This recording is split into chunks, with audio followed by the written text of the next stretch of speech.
Ladies and gentlemen, welcome back to Seven Circles. Yeah, let's talk about Ra, man, because what does Ra mean to you? What does the sun mean to you more specifically? A lot of people have a lot of things about the sun. Some people say it's consciousness. Some people say it's like the 12th dimension. Some people say the sun is the son of God. And of course, a lot of different cultures are really fascinated with the sun. When you think about the sun, what does it mean to you? I wanted to ask you that question, especially because of your name. Yeah, a little bit of all of that.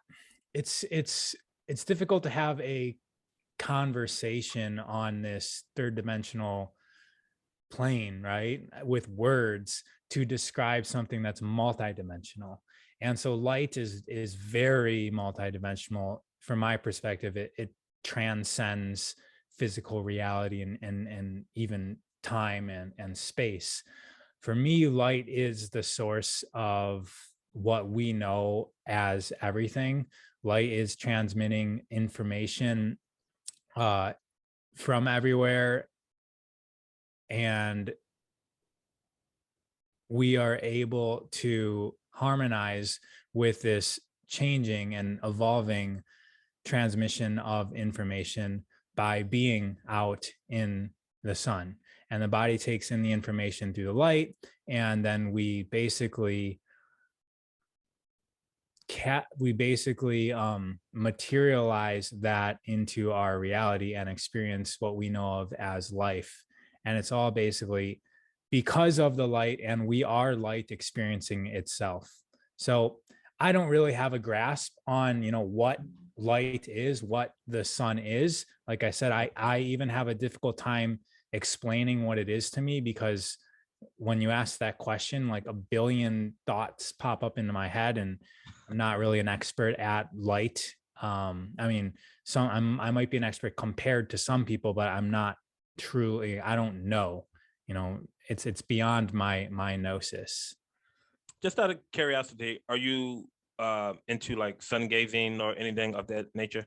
Yeah, yeah. Yeah. So, um, the the light that I'm talking about, it has information, it has frequency, and like I said, it's reality. It's everything on the earth was birthed out of the sun. I don't really subscribe so much to the gravitational big bang, like the gravitational model of the universe, where that's a very destructive model. I'm more in the philosophy that light is birthing physical reality. And I'm assuming maybe you're there too, because seven circles, I'm assuming you're talking about the circle and then there's six circles around it, right? That's seven circles. Absolutely. It's the universe beginning to expand its knowledge of itself and discover basically what the meaning of I is.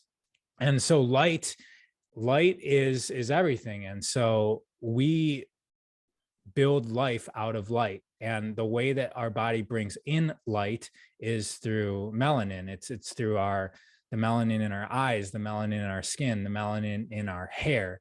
And so we can utilize this technology to live our full spectrum life. So being out in the sun to sun gaze is just a practice to replace what we would naturally be doing. We wouldn't naturally be in buildings. We would be outside during sunset, sunrise, and even all day long. And during sunset and sunrise, the sun naturally comes down closer to the horizon, which puts it right in front of our face.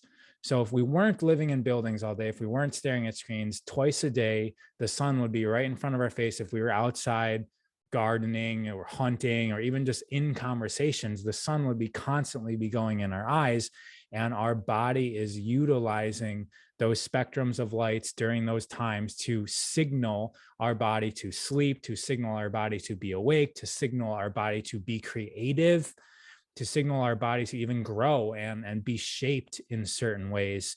And so sun gazing is something that I've been doing for a very long time. I don't know, 7, 8 years, been talking about it, been teaching about it. And it's interesting because it's just a practice. It's a practice to replace what would naturally be happening. If you're Right. outside all day, every day, then you don't need to necessarily sun gaze. But it's just for people that are inside, which is most of us. It's interesting how you kind of talked about how the sun kind of just regulates you naturally when you're out in it. About 10 years ago, I had an experience where I gave everything away and I lived in the woods. It was for about 2 months, and completely lived off of the land. Totally transformed my life in the way that I perceive life. But one thing is like when the sun arose, that's when I got up naturally. And naturally, when the sun went down, like shortly after that, I would go to sleep. Like my whole life was regulated just by being out there without any alarm clock or anything like that. You just naturally become acclimated to like the cosmic forces. And because we are nature, we are the cosmic forces. It's just that when we remove ourselves from that, we kind of forget and we get this amnesia type of state. Exactly. That's, you're talking about circadian rhythm, right? Yeah, The yeah, yeah. daily, the 24 hours. There's many other rhythms that are happening. There's seasonal rhythms that are happening a few times a year. There's yearly rhythms. There's rhythms that are happening every few minutes. Most of us don't know. An example of that is your nostrils switch left dominant, right dominant, left dominant, right dominant every couple minutes. There's cycles that determine when's the best time to mate. Any farmer will tell you that animals all mate around, like they all start mating, and that's based on sun. If you kept the chickens inside their chicken coops, they wouldn't start mating because they need, their bodies know based on the amount of sun when springtime is and when the best time to start, getting frisky with each other is. Wintertime, animals aren't doing that so much. So the sun is regulating, like you said, and not just the sun, right? Nature is also beaming out light. We're not just intaking light, we're also, like, everything that we see is a reflection of light, including ourself. And the regulation and the harmony with the universe comes from our node, our star, our sun. You touched so many things, man, and I wrote down a list of things that I wanted to talk about. Melanin was one of them. Semen retention was one of them, and I want to expand on those, even though you touched about them. You touched on them a little bit, but I want to start because I know you're into Kundalini Yoga, and maybe you practice other types of yoga. I know you talk about Kriya Yoga a lot and what the Kriyas are. Would you? Well, actually, first and foremost, I want to know, how did yoga find you, or how did you find yoga? Because I know you had a bunch of gyms, you were doing the gym thing, and you're active, things of that nature, such as physically. How did yoga come about for you? I think I went to my first yoga class around 2007. And that was just meeting a friend in LA when I first moved to LA from Michigan. I do remember hearing about yoga in Michigan when I was around 19 years old, let's just say. And I thought that yoga was something at the time that girls did. And That's what I thought. I was just naive. I remember my hockey Yeah. friends one day were like, we're in the gym, and they're like, we're gonna do yoga. Do you want to go? And part of me was like, no, like I lift weights. But then I think we were planning on going, but then something happened where we didn't go. So 5 years went by before I actually was in a yoga class, and I was like, oh, this is cool. This is stretching, right? You're thinking like, this is mobility. And then shortly after that, I met a woman who was an energy healer to celebrities, and she worked with people on energy healing, and she did a lot with Kundalini. And I was basically taking one-on-one sessions with her, and this is 2007, 2008. And through the knowledge of it, and so I was already meditating, I was already practicing other stuff, but I just didn't know what yoga was. So through Kundalini and through her kriyas that she was taking me through, I developed just a greater sense of trust, a greater sense of what is possible in this reality. And I was able to manifest a gym, and I ended up owning and operating gyms for 10 years in downtown LA. And the energetic practices, and I have a degree in psychology as well. And so this non-physical stuff kind of took us back seat to exercise. I was one of the best CrossFitters. I was top few hundred CrossFitters in the world year after year for many years, from like 2011 to 17. I eventually closed my gyms because I started noticing I could win CrossFit competitions without exercising. And I had to answer the question, how is it possible that I can go a year without training? To be honest, like 9 months without training, show up to a CrossFit competition and win it. How is it possible that I could demonstrate power to a greater degree than people who are training all day, every day? And I'm literally just going to the beach. And I had to reverse engineer how this is possible. I discovered a whole bunch of things. But anyways, I closed my gyms because I stopped being interested in the exercise.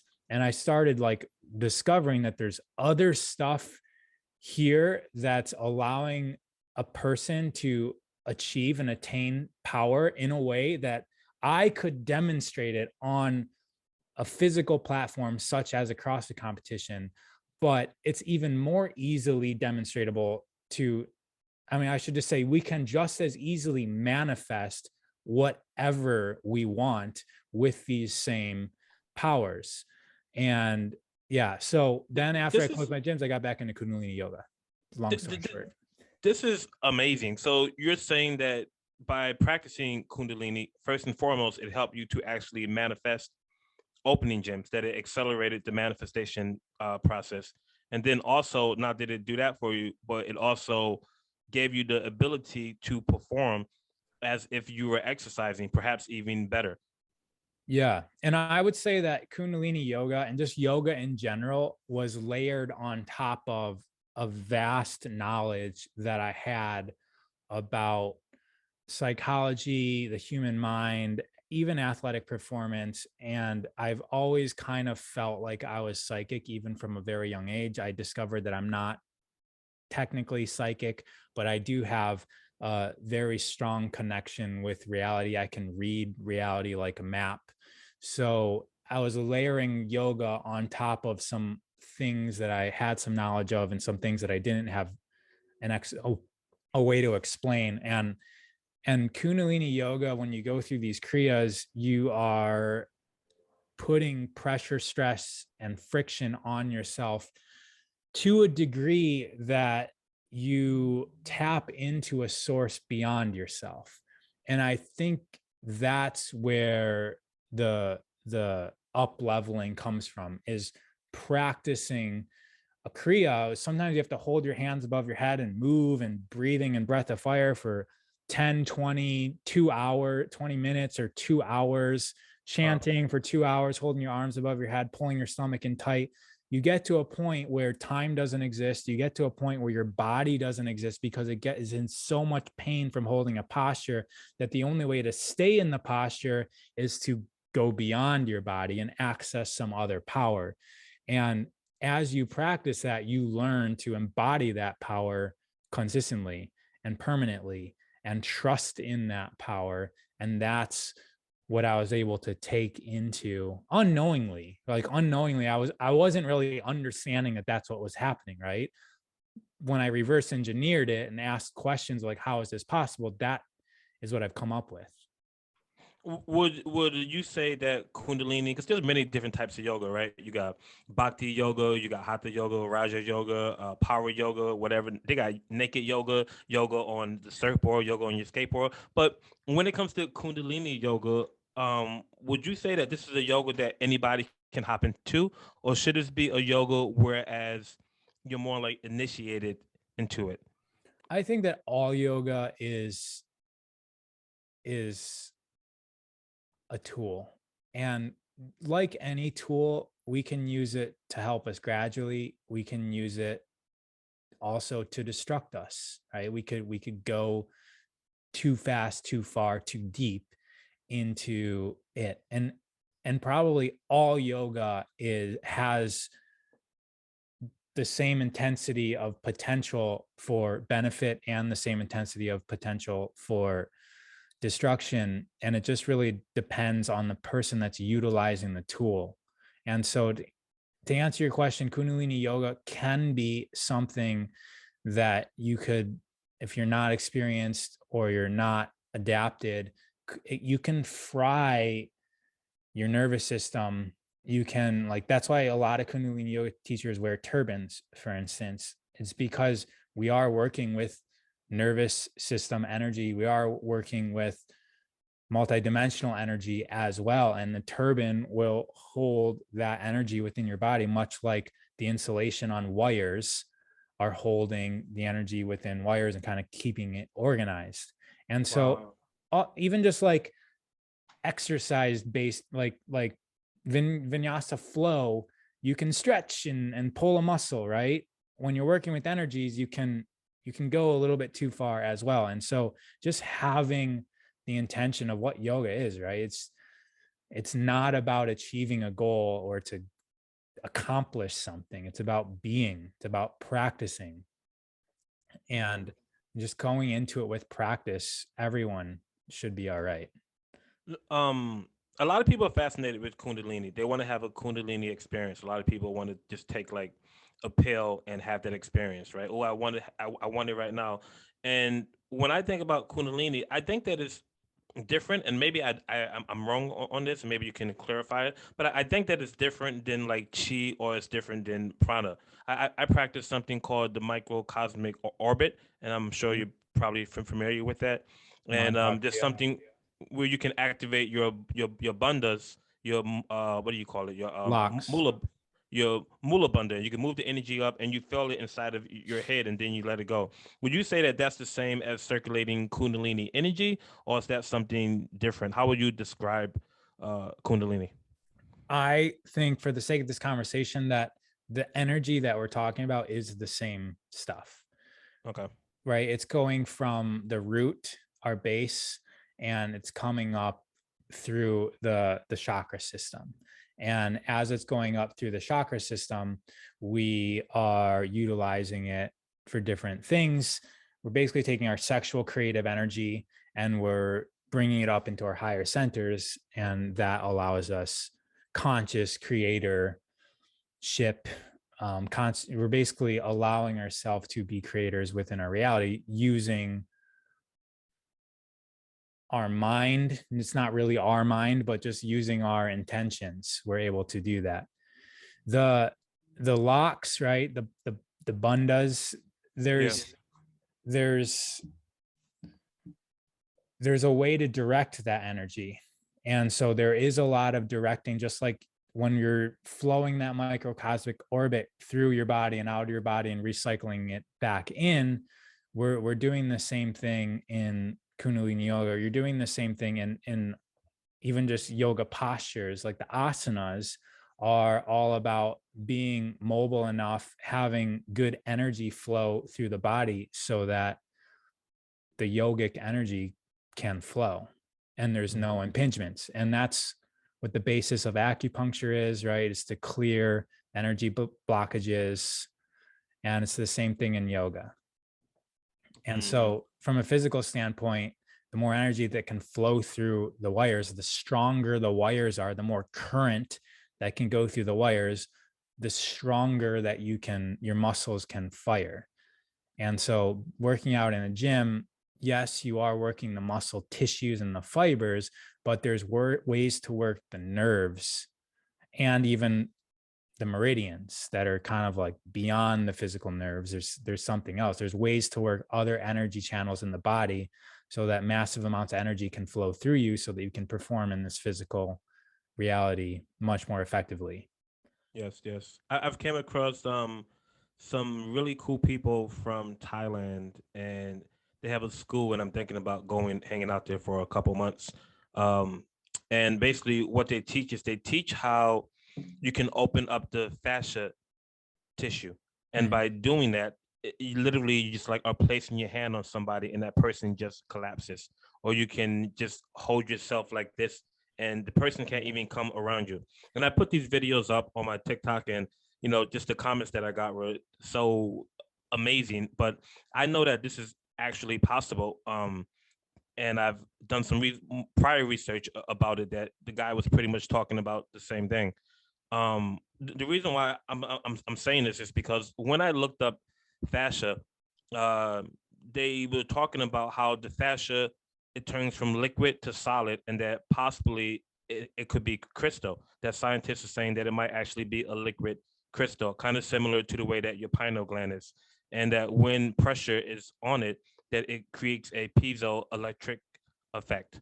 As if you crack a quartz crystal, you're going to get sparks that come out of it. I wanted to know, on your perspective, just based on the research and learning that you have done over the years, what is your take on fascia tissue? Yeah, fascia is fascia. Okay. it's tomato. The Gotcha. fascia is biophotonic, which is exactly what you're talking about, right? Piezoelectric. It's transmitting light, and the fascia isn't just a wrapping around our muscle. That's what I was taught. I went to school for psychology and exercise science, and I was taught that fascia is just a wrapping around the muscle.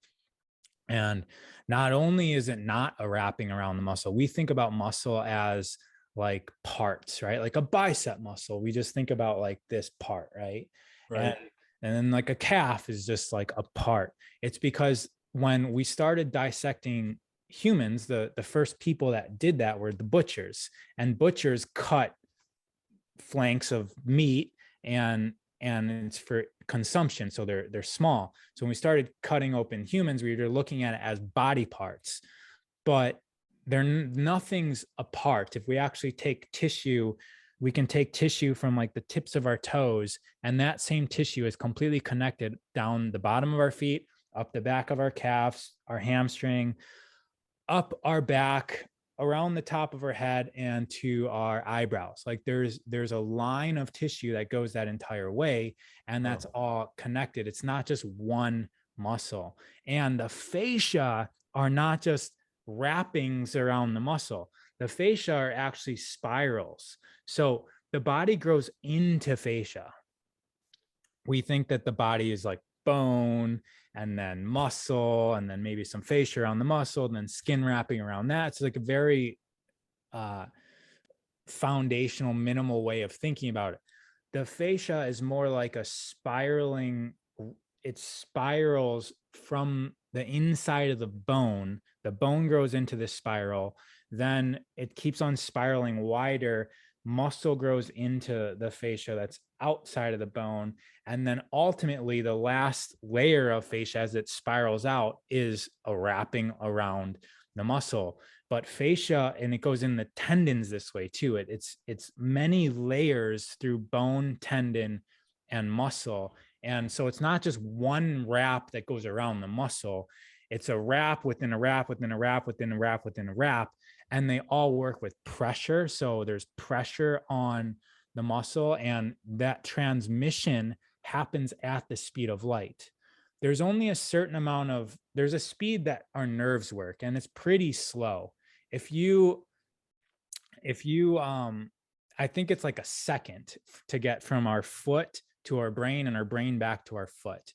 But if we step on a piece of glass, there's a reflex that happens. And I was taught there's this thing called the Golgi tendon organ that stimulates that reflex. But even that doesn't really make sense. It all happens in the speed of light, and it happens without the brain. So it happens without the brain. And I always explain to these guys at Human Garage that the fascia itself is an intelligence, and it has its own decision-making processes, and it's feeding the brain, which makes sense because we're discovering that the heart has its own neurons, and the gut has its own neurons. It makes sense that our body is more than just this machine that moves our brain around reality to have an experience.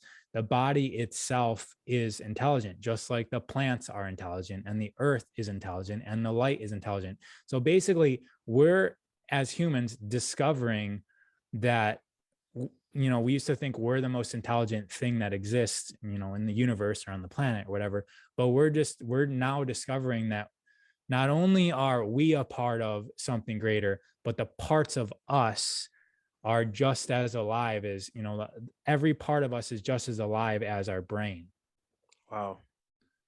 And it's amazing, man.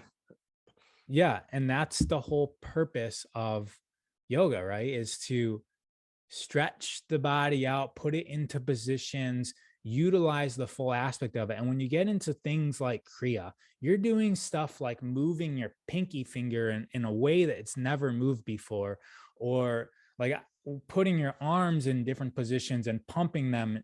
And I look at our body as an antenna, and I want to make sure that every joint, every tissue, every bone is able to operate in full capacity. And I'm taking it through the full range of movement and posture, because this is the instrument that I play into the song of the universe.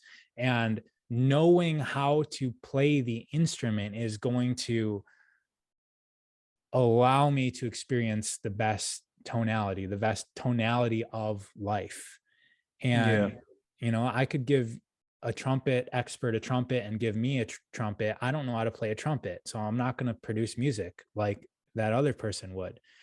Our body is an instrument, and knowing how to play it in full capacity, every joint, every bone, every movement, every, the flow of energy, the flow of liquid, detoxifying itself, it all matters. Right. So if you want to participate in this grand symphony called the universe, then you have to be, really good at playing your instrument. Otherwise, you got to go on the sideline and just practice, and then you don't get to experience all that it has to offer. You you go on the sideline and spectate. And spectate. Gotcha. I want to talk about semen retention. And you were talking about chickens and how there's a time when they mate and when they don't mate. And I've observed this, and I talked about this through a lot of my lives on TikTok, how the culture that we live in with pornography, when I always say that numbers lie and people lie and numbers don't. And you can look at all of the numbers, and you know that we're incredibly sexualized as a society. And this life force energy that we have, it isn't quite understood and it isn't quite respected. We also talked about moving it up, through like the Mula bundle or the microcosmic orbit, and how you take that creative energy and you transform it, right? So when it comes to semen retention, there's something called brahmachari, where which is part of yoga. It's one of the namas or nayamas, and they talk about how when you keep this energy, you actually it actually accelerates the spiritual growth within your body. They talk about how 1 drop of semen is equivalent to 40 drops of blood, and that every time a man ejaculates, uh, that is similar to him doing 10 days of physical labor or 3 days of mental labor. And it's just phenomenal how much energy that holds. So when it comes to like I believe that like we can all ascend to something higher. I believe we can turn these carbon based bodies into crystalline state based bodies, or carbon into diamond, or lead into gold, something higher and higher and higher. And I'm not saying that I'm 100% with brahmachari, but that's the path that I would like to go down eventually. My girl doesn't exactly agree with that. But going back to semen retention, what does semen mean to you? And as far as semen retention, how could this benefit somebody? And what are the pros and the cons of that? I think that just opening up the conversation with yourself about this is something that is the first step. And as a society, that's happening right now, but this is something that you've heard of. Again, we're dealing with the technology of your body, and ejaculation, semen, like this isn't, if you've never been conscious of it, it doesn't seem important, right? You just kind of like love the feeling of releasing, and you just continue to release your vital fluids over and over and over again. And becoming aware of what it is as simple as just asking yourself what the whole purpose of that of semen is. It's to create a life.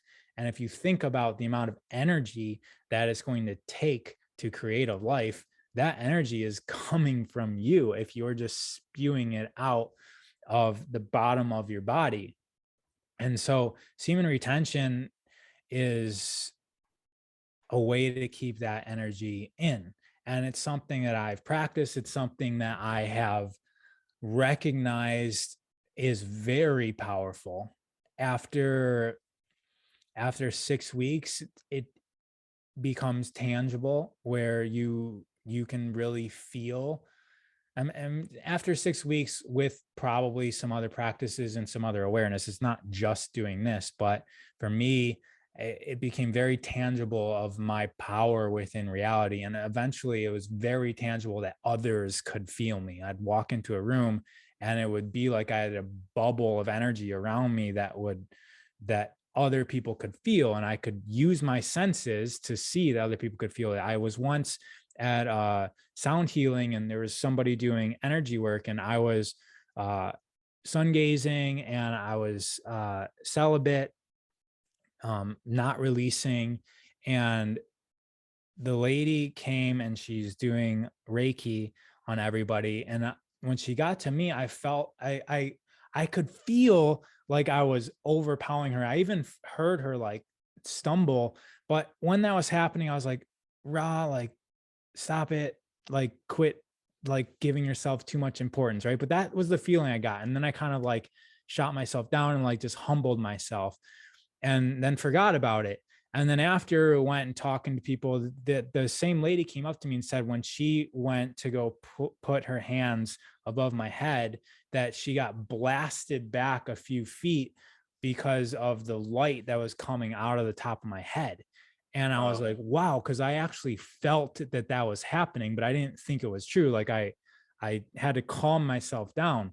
So there's energy that you're releasing. All right. A baby, yes, it can be broken down into physical components, right? Physical components that our science is yet to be able to duplicate, probably because there's other non-physical components that make up the sperm and the egg. And those non-physical energies, call it life force, that you're contributing into a woman. Let's just say, I know it's not the only way, but uh heterosex, let's just say heteronormative perspective on this, when two people are having sex, you have their roots connecting, right? You have penis, vagina. This is the root of the system. And to create a baby, the energy is flowing between that root.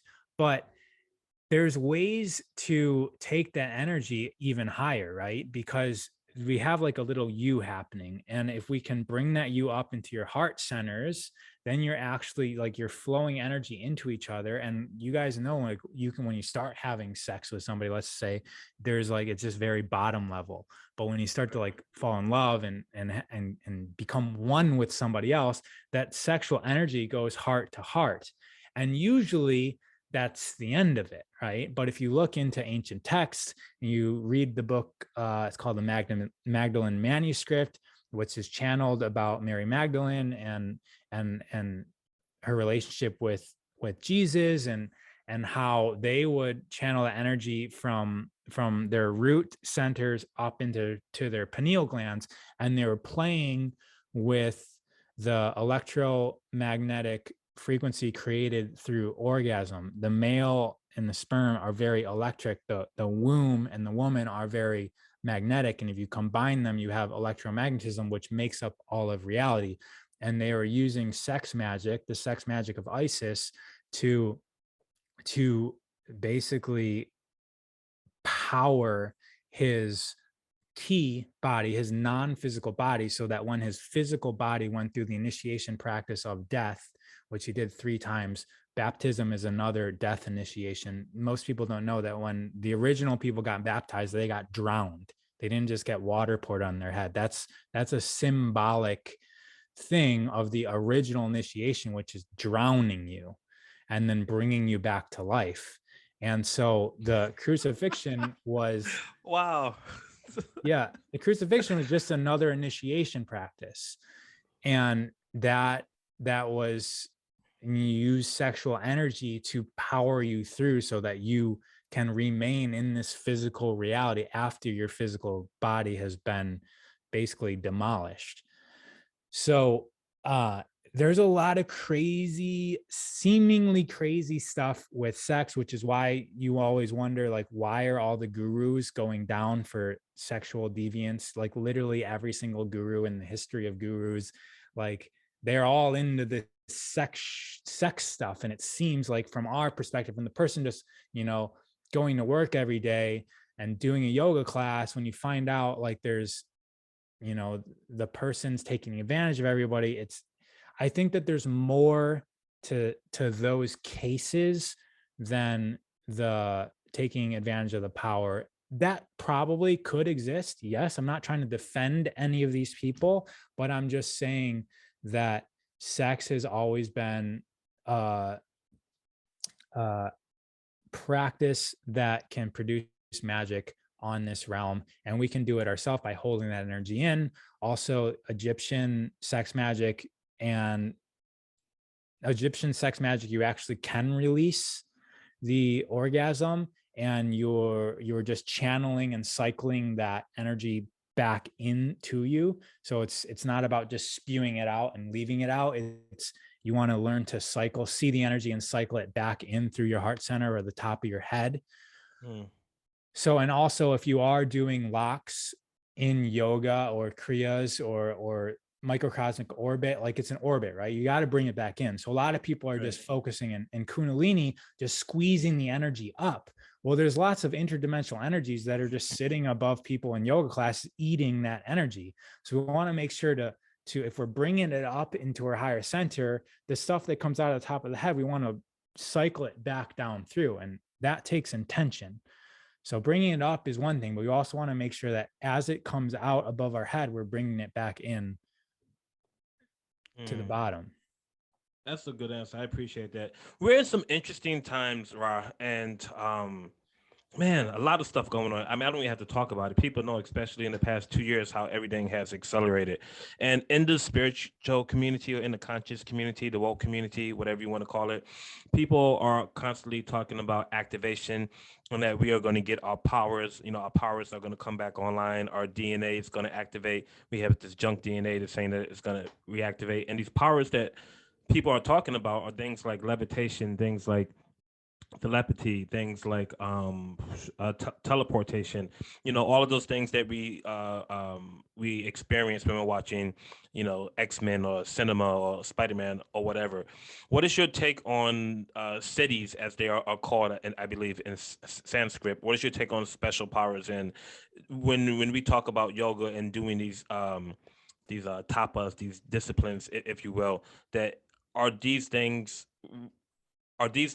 what are like is it like the purpose of doing these things, do they actually activate superpowers, if you will?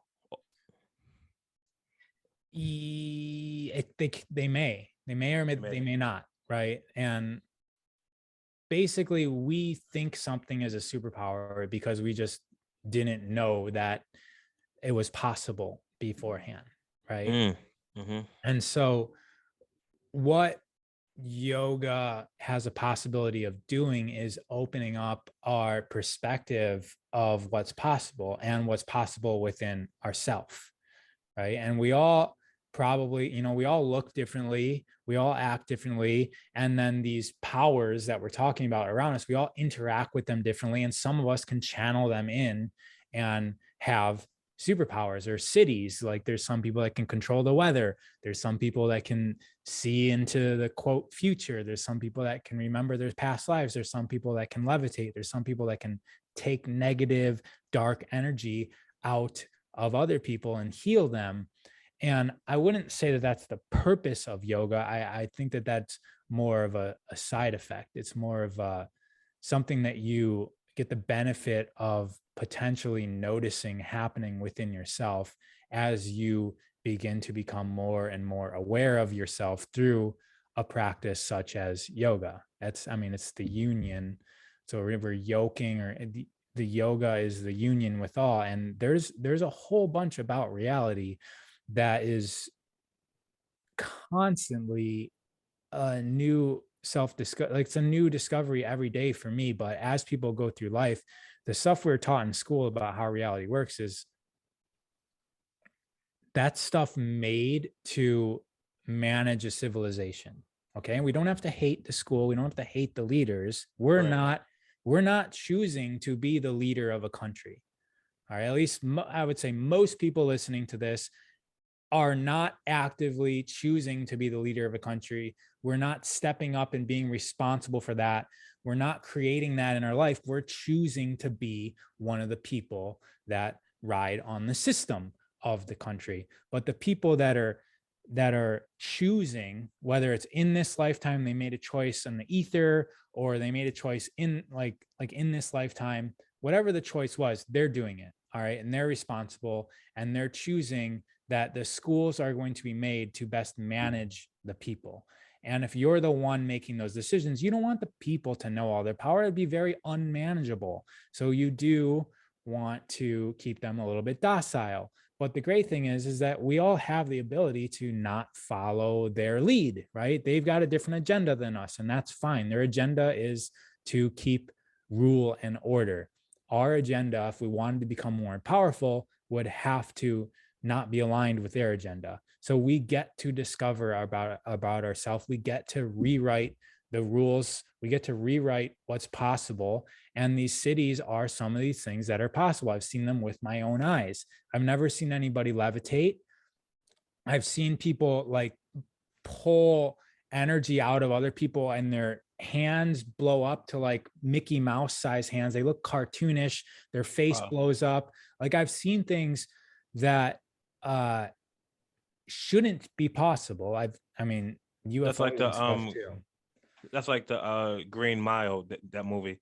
You know, he takes them and then spits it out. I don't know if you've seen that before. Yeah, it's like that, and that's all happening. It's and Well, I was gonna say I've always looked at it like a flower. In a flower, you have different stages. You have the seed, the root, the stem, the leaves, the bud, the flower, and then the fruit. And just the way that it unfolds, I think it's 7 stages of unfoldment. The way that it unfolds, that's what's going to happen naturally with humans. But a lot of times we just get stuck with being like, I don't know, leaves, and we really don't get to actualize the fruit. So when we actually do see these things, and then we like, wow, that's supernatural, but it's just a natural evolutionary process of the human being. yeah, and none of it's imperfect, right? Like if you're comparing a rose seed to a rose, the rose is there a seed? Is this the seed the right word? Bud?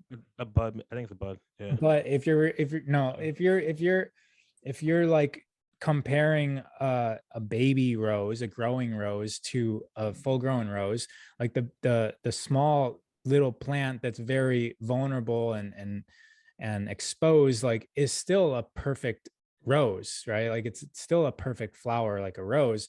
And then same Absolutely. thing when that rose starts to die, like it's still the perfect realization of a rose. And we need to realize that all of society is going through this. Society is perfectly as it should be right now, otherwise it wouldn't be happening. And it's evolving, it's going through a process. We all are going through a process, and being in harmony with that is going to allow us to retain, just like retaining sexual energy is powerful. But if you're also frustrated and you're angry and you're yelling at people and trying to make people wrong, that's another way of just letting your energy spew out of you. So if we're in harmony with where we are personally, cities or not, where society is as a whole, we like, if we remain in harmony and joy and present, knowing that this is all a growth process, just like yoga teaches us when we're in a posture that's uncomfortable.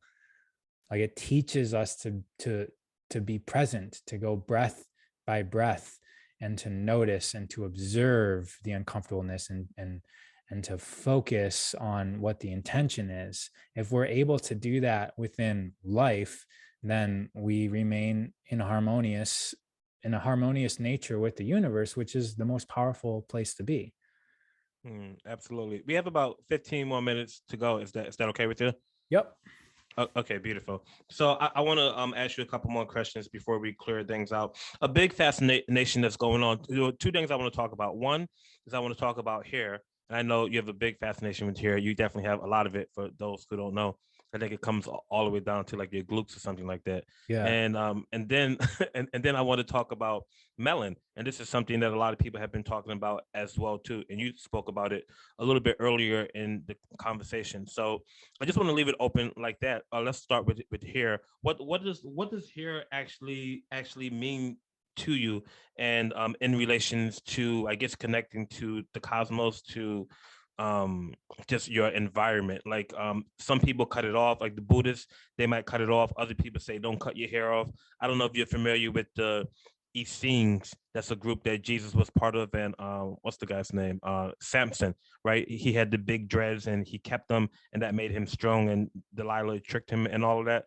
Well, what does hair mean to you? What's your take on it in regards to this conversation? So hair is a technology.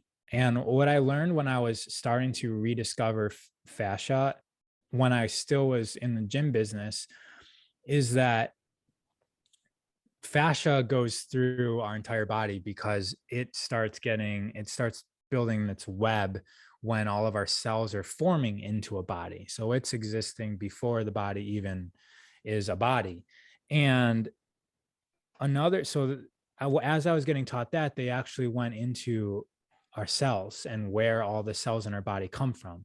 And so when the sperm enters the egg, it forms a zygote, and it's just one cell. And then that cell duplicates into 2 cells, into 4 cells, and it just continues to duplicate. Eventually there's a clump of cells that are homogeneous. They're all the same. And then, actually, I don't know if homogeneous is the right word, but they're all the same cells. Then those cells all separate into 3 different types of cells. They're the germ layers, right? The ectoderm, the mesoderm, and the endoderm. And those 3 different types of cells turn into the 3 different types of cells in our bodies. So the mesoderm is muscle and bone. The ectoderm is our brain, nervous system, and the endoderm is our organs. And so this is how it works. We've got 3 layers. We've got the mesoderm, which is muscle and bone. On top of that, we've got the organs, the endoderm, and then on top of that, we have the ectoderm. So the mesoderm's on the bottom, and it starts to fold with the endo and ecto, and it starts to fold into a circle. And so we've got the mesoderm surrounding the endoderm, surrounding the ectoderm. The ectoderm's the brain, right? So it's in the middle. And as it starts to fold in, some of the ectoderm, which is the brain, pokes out the top of the mesoderm as it closes, and it clamps, and then the brain wraps around the entire cell, the entire sphere of cells. And so now what is the brain is now surrounding the muscle and bones. So that's our skin and our hair. So our skin and our hair is actually made of the same base level cells, the ectoderm, as our nervous system and our brain, which means that our skin and our hair essentially is brain. It is electrical. All right. The nervous system is electrical. The heart is magnetic. So our hair are like wires. They're the extension of the nervous system. And so dreadlocks, or like I coil my hair, and it's collecting light, and it's doing that through melanin. So I'll just start going into the next part. So the whole purpose of our skin and our hair, yes, it is protection, right? Yes, there is sensory parts to our hair, and that's kind of the end of it. We think that hair is just there to tell us if there's a spider crawling on us or something. So people are like, I'll just shave it all off because I don't need that sort of protection nowadays. Yes, it does do that. There is a sensation component to it, but it's also bringing light into the body, and it's doing it through melanin. Melanin, everyone thinks, is just there to protect us from the sun. And technically that is true. And experientially, we all can feel that. We can feel the protection if you have large amounts of melanin, if you're tanned or if you're dark skinned, that you get burned less easily. However, melanin also is in our nervous system, it's in our brain. And melanin isn't just a barrier to light. The more that we're out in the sun, the more melanin that we have, because that's giving our body capacity to absorb the light, right? Color, like the reason why it's dark is because less color is coming off of it, right? Black is the absence of all colors. And what that means is that light hits it and no colors bounce off of it. So the darker something is, the more light it retains. You can test this out by going out into nature, touch a black stone versus a white quartz crystal. The white quartz crystal is going to be absolutely cold because it's bouncing the white light that's hitting it, it's bouncing it and giving it all back out to your eyes to pick up as white. The black stone is going to be hot because it's the light's hitting it and it's very little light's coming out. All right. That's why the football players put the black stuff underneath their eyes too. So it draws the light there as opposed to into the melanin in their eyes. Dark hair, dark skin, even a tan on a skin means that the body's absorbing more light.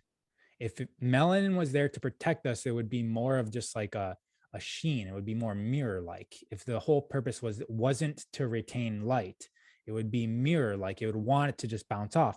But the purpose is to actually absorb light, bring it through the nervous system, into the brain, into the pineal gland. The eyes have melanin. There's many different cords coming off the back of our eyes. Yes, the eyes process images through light, but it goes to the occipital lobe and it produces images. But there's also another cord off the back of our eye that goes, I think the direction is hypothalamus, pituitary, pineal gland. I might have that order a little bit wrong, but it's bringing light in and it's going into the pineal gland. What does the pineal gland do? The pineal gland produces melatonin. Sounds like melanin, melatonin. All right, so we've got melanin in our hair, our skin, and our eyes, transferring light in through our nervous system into our pineal gland. The pineal gland is producing melatonin. Melatonin gets released when you sleep. When you sleep, the body is flooded with melatonin and that's going through. And what is it doing? Why does sleep help us? Why do we feel better? It's because our cells get recalibrated. What is it getting recalibrated to? Light. It's getting recalibrated to the harmony of light. Light is the directive. Light is the map of your cells. It's a map of everything. And so bringing light in, going to the pineal gland, flooding our body with melatonin. Melatonin's going and curing, helping, recalibrating all of our cells. Ever wonder where the light source is for our dreams? Right? Like when I'm looking around, I'm seeing things, right? Our dreams, we're seeing things as well. There's light happening in our body. Where's it coming from? Where does that light come from? Where does those colors come from? It's coming from the sun. Now, here's the whole important thing about all of this is if we're living indoors and we're not going outside, the light that's going through this entire process that I just laid out is coming from a light bulb, which is not the same as the sun of the light. It's coming from a light bulb that was man-made, and it was made to see things in a room, but it doesn't have the full spectrum of the sun. And that full spectrum is going to, that inharmonious, that junk light is going to go in and go through the whole process, and you're going to develop a body, an emotional body, a mental body made of light that's coming from your screens. It's coming from the light on your ceiling. That's not true light. Even light that's coming through a window is broken. It's inharmonious. This is the importance of being out in the sun. This is the importance of hair and skin and melanin. Wow, we definitely made a full circle. We started off talking about light and we ended talking about light. Great stuff, man. Great stuff. I would love to have you on again if you're up for it. Once again, if people wanted to find out more about you, where would they be able to do that? At Raw of Earth on Instagram is the place where people find me. Rawoferth.com as well. Beautiful, beautiful. So I want to say thank you, and I hope that you have a great day, great week, great month, great year, and a great life. Thanks for tuning in to Seven Circles. My name is Jonathan. Until next time. Thank you, Peace. Jonathan. Thank you. Cool. That was Sweet. it. Thank you very much. Are you still out in Mount Shasta? Is that where you're staying now? We moved to Laguna Beach. Laguna Beach. Okay, cool, cool, cool. Beautiful. Yeah, I go to Mount Shasta often. I was just curious. Where are you living at? I'm living in the Bay Area. I'm not too far from Berkeley. I own a commercial cleaning company. I've been an entrepreneur for about 4 years, and I want to move around, but I'm kind of married to this business now.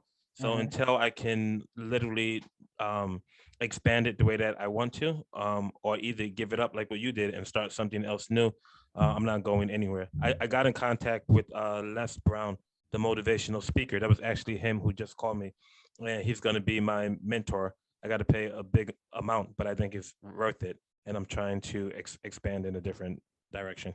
Yeah, Les Brown actually does a lot of coaching in the space of network marketing, which is what I'm into now. And his nephew as well is expert millionaire network marketer. So I mean, it's a way to do what you say you want to do. If you ever want to look into network marketing and you like superfoods, that's what I do.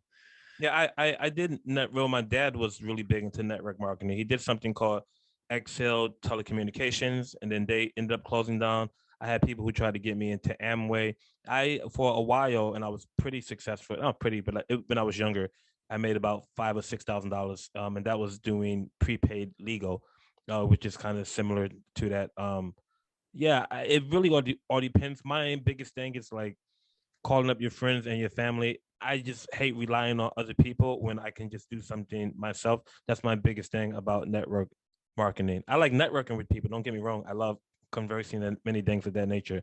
But I don't know. But yeah, you can send me an email or a link or something, and I would definitely look into it. And maybe if I don't do it right now, maybe at least it will plant a seed, and then later on, or if I know somebody who's looking for something, I can give it over to that person. I'll send you some info. No pressure at all. Absolutely, yeah. Yeah. So great, man. Les Brown is powerful. Have you spoken to him recently? Yeah, well, I just spoke to him 2 days ago. It's going to cost $15,000 in order for me to get trained by him, and I have $7,000. They sent me an email, and he just called me back up. I don't know what he wants or whatever, but I'm gonna chit chat with him and find out. Yeah, we pay. I mean, my fiance and we pay $20,000-$30,000 a year in training from these types of people. It works if you actually have a platform. I guess your podcast can be a platform, but definitely have a vehicle, right? Don't just, I mean, my advice would be not to just spend the money for the person to tell you to get up and going and discover something. Right. These investments work when you're actually doing something that they can help you scale. That's how the payoff is going to be mostly done. Gotcha. But yeah, I know you didn't. Yeah, I would love to get him on my podcast. As I'm looking forward to that. The way that he's speaking, it sounds like he doesn't have much time left, to be honest. Okay, so that's why I just asked you, have you talked to him recently, because he's getting a little out there. Yeah. All right, I'll let you get on with him though. Yeah, but yeah, in the future, man, if you're available, I would love to have you on. There's so many more questions that I wanted to ask you. Your point of view is so unique and so honest, and it's hard to get that from a lot of people. So, for sure, yeah, I'm down. Okay, cool. It was Thank fun. you, man. It Take was care. fun. I appreciate you. Bye.